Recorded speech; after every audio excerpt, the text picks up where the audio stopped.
Tuduhan RM94 juta, sandiwara politik atau fakta? Assalamualaikum dan salam sejahtera. Hari ini kita dikejutkan dengan tuduhan melulu yang dilemparkan oleh Awang Hashim, PN Pendang di Dewan Rakyat. Kononnya ada RM94 juta ditemukan di kediaman seorang bekas menteri daripada DAP. Namun apa reaksi kita bila SPRM sendiri tampil menafikan tuduhan ini? Ini bukan kali pertama kita lihat pembangkang, terutamanya PAS dan PN, menggunakan isu sensasi tanpa bukti kukuh untuk mencemarkan kredibiliti kerajaan.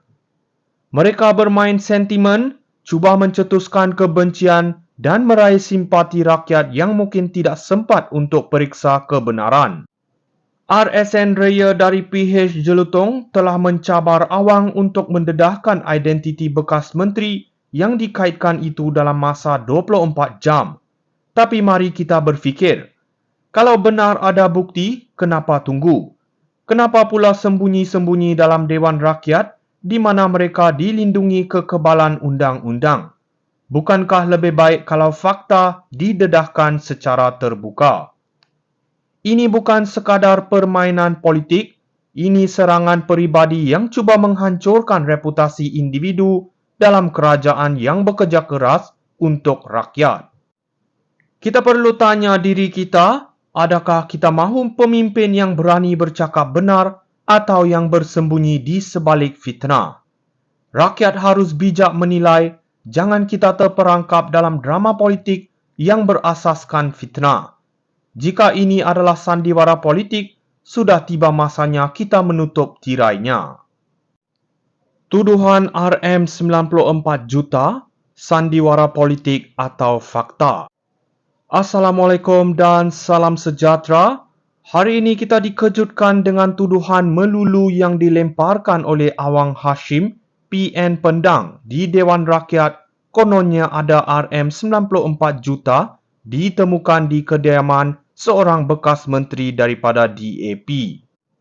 Namun apa reaksi kita bila SPRM sendiri tampil menafikan tuduhan ini? Ini bukan kali pertama kita lihat pembangkang, terutamanya PAS dan PN, menggunakan isu sensasi tanpa bukti kukuh untuk mencemarkan kredibiliti kerajaan. Mereka bermain sentimen, cuba mencetuskan kebencian dan meraih simpati rakyat yang mungkin tidak sempat untuk periksa kebenaran. RSN Raya dari PH Jelutong telah mencabar Awang untuk mendedahkan identiti bekas menteri yang dikaitkan itu dalam masa 24 jam. Tapi mari kita berfikir, kalau benar ada bukti, kenapa tunggu? Kenapa pula sembunyi-sembunyi dalam Dewan Rakyat di mana mereka dilindungi kekebalan undang-undang? Bukankah lebih baik kalau fakta didedahkan secara terbuka? Ini bukan sekadar permainan politik, ini serangan peribadi yang cuba menghancurkan reputasi individu dalam kerajaan yang bekerja keras untuk rakyat. Kita perlu tanya diri kita, adakah kita mahu pemimpin yang berani bercakap benar atau yang bersembunyi di sebalik fitnah?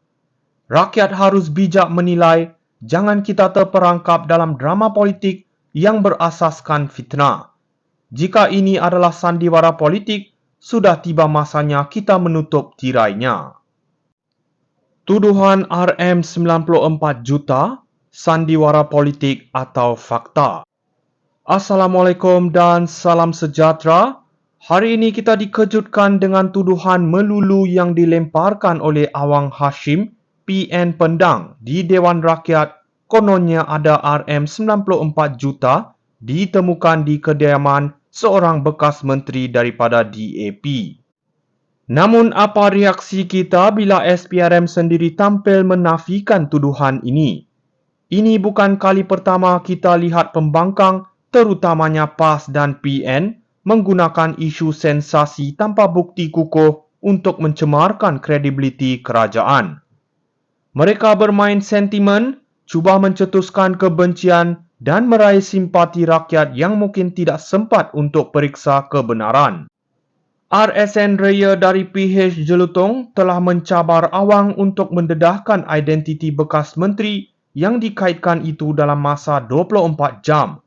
Tapi mari kita berfikir, kalau benar ada bukti, kenapa tunggu? Kenapa pula sembunyi-sembunyi dalam Dewan Rakyat di mana mereka dilindungi kekebalan undang-undang? Bukankah lebih baik kalau fakta didedahkan secara terbuka? Ini bukan sekadar permainan politik, ini serangan peribadi yang cuba menghancurkan reputasi individu dalam kerajaan yang bekerja keras untuk rakyat.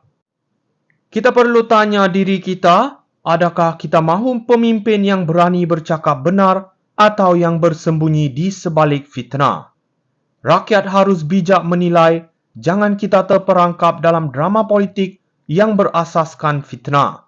Jika ini adalah sandiwara politik, sudah tiba masanya kita menutup tirainya.